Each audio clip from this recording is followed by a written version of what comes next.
ये कह रहा है कि एक पैरेललोग्राम है और वो सर्कल को सर्कमस्क्राइब करता है, तो वो रोम्बस होगा, ये आपको प्रूव करना है।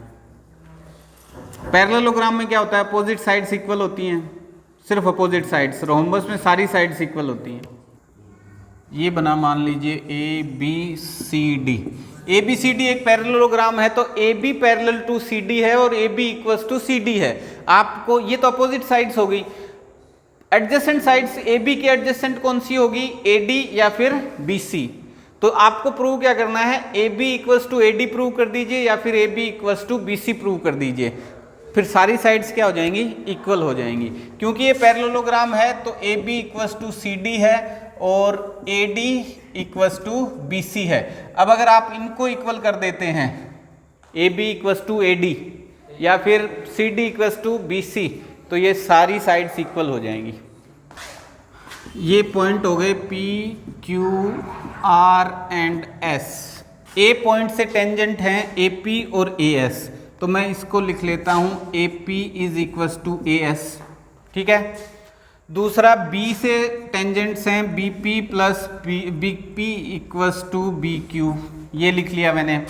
फिर लिख लेता हूं मैं CR इक्वल्स टू CQ, फिर लिख लेता हूं मैं DR इक्वल्स टू DS, लिख लिया। अब इन सबको ऐड कर दो, ठीक है।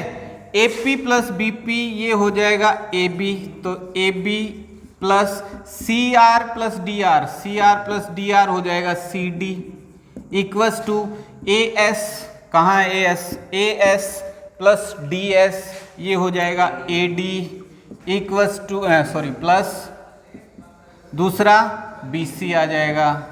यहां तक आ गए, ये 8th क्वेश्चन था तुम्हारा। अब ये क्वाड्रिलेटरल ना देके उसने क्या दिया है, एक पैरेललोग्राम दिया है। पैरेललोग्राम में अपोजिट साइड्स इक्वल होंगी, यानी कि AB इक्वल्स टू CD है। तो AB प्लस CD को मैं लिख सकता हूं AB प्लस AB, CD को भी AB लिख सकता हूं।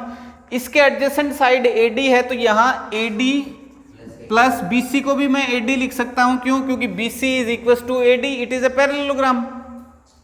पैरेललोग्राम है ना ये, तो ये क्या आ गया, 2 times AB equals to 2 times AD, 2 से 2 cancel, AB equals to AD आ गया। ये AB AD के बराबर है, AB CD के भी बराबर है और AD BC के भी बराबर है। चारों साइड्स क्या हो गई, इक्वल। पैरेललोग्राम ये पहले ही है, तो ऐसा पैरेललोग्राम जिसकी सारी साइड्स इक्वल हों वो क्या होता है, रोम्बस होता है। सिंपल सी बात। So AB equals to AD है, AB equals to AD equals to DC equals to BC। चारों साइड्स क्या हो गई, इक्वल। पैरेललोग्राम ये है ही पहले से, तो ऐसा पैरेललोग्राम जिसकी सारी साइड्स इक्वल हो वही रोम्बस होता है।